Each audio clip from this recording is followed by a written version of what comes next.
Hello বন্ধুরা, আপনারা নিশ্চয়ই দেখেছেন বাংলাদেশের সেকেন্ড টেস্ট ম্যাচ। এই টেস্ট ম্যাচে বাংলাদেশ যেভাবে খেলেছে, আমার মনে হয় বাংলাদেশ দল ব্রেইনলেস ক্রিকেট খেলেছে। তাদের মাথায় কি চলেছে সেটা তারাই ভালো জানে।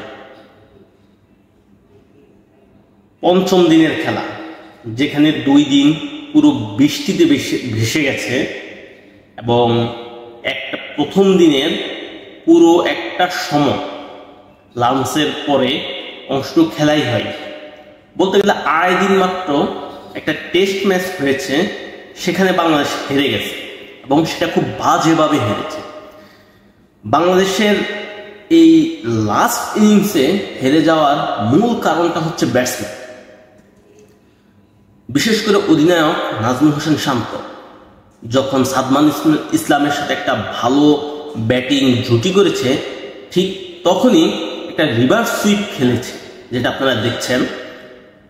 এত বাজে শর্ট সিলেকশন আসলে হয় না, কারণ আপনি টেস্ট ম্যাচটা বাঁচাবেন, সেখানে আপনি ব্রেনলেসের মতো আপনার মস্তিষ্কহীন হয়ে আপনি ক্রিকেট খেলছেন। এটা কি সম্ভব? তাদের মাথায় কি এই জিনিসটি কখনোই ঢুকে না যে আমরা দীর্ঘ এতটি বছর, সেই 2000 সাল থেকে 2024 সাল পর্যন্ত 24টি বছর আমরা টেস্ট ক্রিকেট খেলছি, কিন্তু এখনো আমরা ব্রেনের খেলাটা খেলতে পারছি না। আমরা মস্তিষ্ক দিয়ে ক্রিকেট খেলছি না, আমরা গায়ের জোরে ক্রিকেট খেলছি। ক্রিকেটটা কি শুধুই গায়ের জোরের খেলা? আপনি দেখেন সাকিব আল হাসান, মুশফিকুর রহিম, লিটন দাস, নাজমুল হোসেন শান্ত, মুমিনুল হক যে আউট হয়েছেন, এটি খুব দুঃখজনক। এ ধরনের আউট আসলে মেনে নেওয়া যায়। বাংলাদেশ ক্রিকেটটাকে আসলে এরা যে ভালো বেশি দূর নিয়ে যাবে সেটা কখনোই মনে হয় না। 2-1টি বিচ্ছিন্নভাবে আপনি ম্যাচ জিততে পারেন, কিন্তু আপনাকে প্রপার ওয়েতে ক্রিকেটটা খেলতে হবে। ক্রিকেটটাকে আসলে বুঝতে হবে, টেস্ট ক্রিকেটটা কি সেটা আপনাকে জানতে হবে।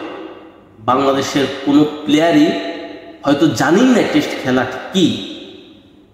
আর যে কোচ, বাংলাদেশের কোচ, সে তো সময়ের জন্য সে আসে, কিছু সময়ের জন্য আসে, বস্তা ভরে টাকা নিয়ে সে চলে যায়, কিন্তু তার বিরুদ্ধে কোনো কথা বলা যাবে না ভাই, তার বিরুদ্ধে কথা বলা যাবে না। এ ধরনের অযোগ্য কোচ দিয়ে, অযোগ্য প্লেয়ারদের দিয়ে ক্রিকেট হয়, টেস্ট ক্রিকেট হয় না। নাজমুল হোসেনের শান্ত যে শটটি করেছেন, এর জন্য তাকে অবশ্যই শাস্তির আওতায় নিয়ে আসা উচিত, প্রত্যেকটা প্লেয়ারকে। তাহলে এরা ভালোভাবে ক্রিকেটটা খেলবে। এদের ম্যাচ ফি কাটা উচিত, এদের বেতন কাটা উচিত, এদেরকে বড় শাস্তি, এদেরকে ক্রিকেট থেকে ব্যান করে দেওয়া উচিত। না হলে আসলে বাংলাদেশ ক্রিকেট কখনোই সামনের দিকে যাবে না। ধন্যবাদ সবাইকে।